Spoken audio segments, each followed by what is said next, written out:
A couple of your strikers got their first Cobblers goals.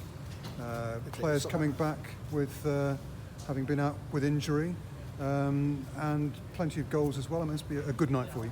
Yeah, I think probably you'd say this game came at the right time for us, as in we've got players coming back now, and they needed the minutes. And you'd probably say the MK Dons game came at a time when we had a boatload of injuries, picked up 3 injuries in that game, and you're thinking it was a game that we didn't need at that particular time.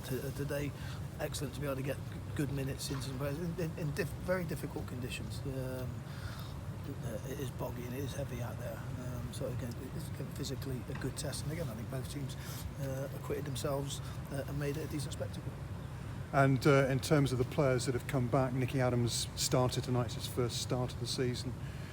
Sean McWilliams, of course, back for the first time since Boxing Day. You took both of those players off, but they're okay. That was just a precautionary to make sure they didn't overdo it. Yeah, they're both on a return to fitness protocol. Today was an opportunity to get minutes into them rather than a training session. And you're thinking, yeah, what you don't want to do is you don't want to fatigue them, and so they're not able to train then on Thursday. So we're mindful of we've got the minutes in that we need. The same with Danny Rose, not been on the grass a lot. Jack Selby not been on the grass a lot, but it was important that we got good tempo out of them, good 45 minutes out of them as well. And again, so it's another step towards them being able to join the squad fully in the training program. And some of the players tonight maybe putting questions in your mind about your selection for Saturday, big game here against Peterborough in the league. Did 1 or 2 players really push their cause tonight with their performances? Yeah, again, I think what we're trying to create is every time the players put on a Northampton Town shirt, they're representative not only of themselves, but what we're trying to build at the football club, which means then if you're playing well, you're training well, you're adhering to what we're trying to create at the football club. This is an opportunity for you to put yourself in the shop window. So when people say, well, is this competition important? It's a game when you're representing the football club. So yes, it's vitally important. We're going to speak to them shortly, but Deb, first goals in Cobblers colours tonight for Chuck Wilmeka and also for Ashley Seal. How important for those guys to get off the mark? Centre forwards thinking players, they like scoring goals, they want to score goals, they want to score in competitive games. Both of them look bright, look lively. Again, excellent to get 90 minutes out of Benny Still, and good for Caleb to come in. Again, he's been promoted now up into the first team environment, and there's nothing better than him scoring goals. There's still lots of things that he needs to work on, but again, I think his attitude has dramatically changed towards taking on board information. I think that's why at the beginning of the season I made a decision to leave him with the kids, because I needed that hunger in him to say, I want to be with the first team, rather than just being a given. I'm in my last year now, I've signed a pro contract, or I'm coming to the end of my scholarship now, I need to be playing with the first team. It's one of those, you come and train with us, you've got to earn it, and I think that's the message that got sent out. And again, I've got to say, the lad's taking it on board. He wants to learn, he's integrated very well within the group, and again, Caleb will score goals, but there's not just being a goal scorer, there's more to Caleb's game than that we want to develop and become second nature for him. And again, I've got to say, himself, Benny, again, another young man that's come in and had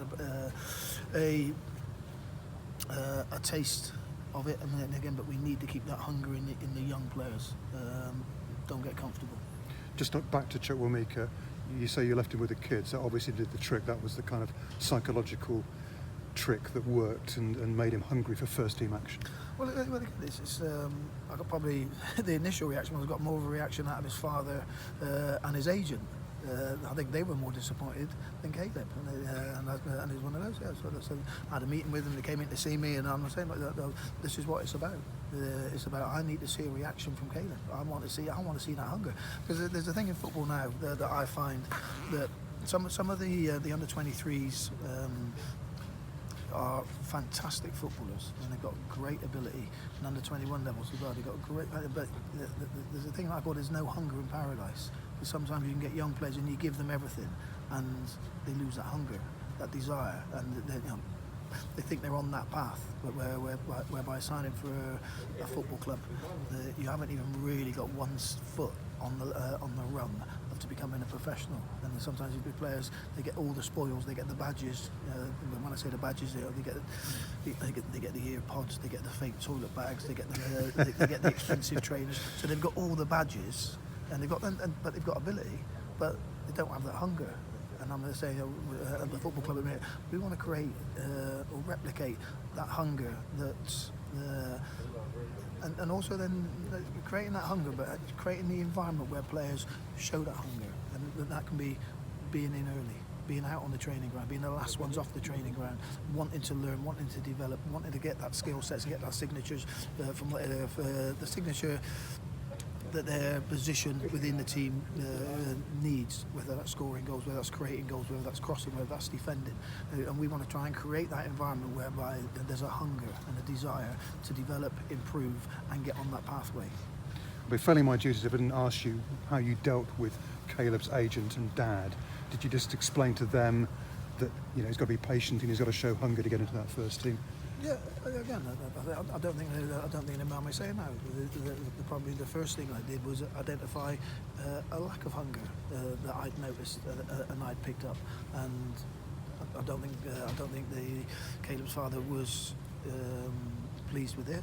But again, I think Caleb's dad went home and had a word with Caleb and said, you need to do what the manager needs you to see, needs you to be doing, and make sure you're doing it. And again, I think great reaction, and I think sometimes you need that from your parents, you need that from your support mechanism to go and say, well, you should be in that first team.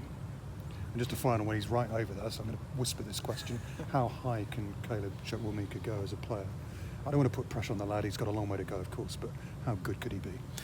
I think he's got attributes that are akin to players that are playing Championship Premier League standard.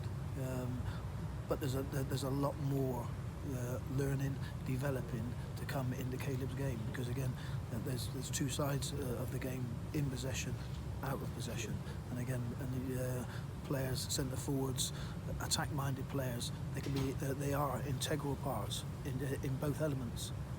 All right, thanks for your time.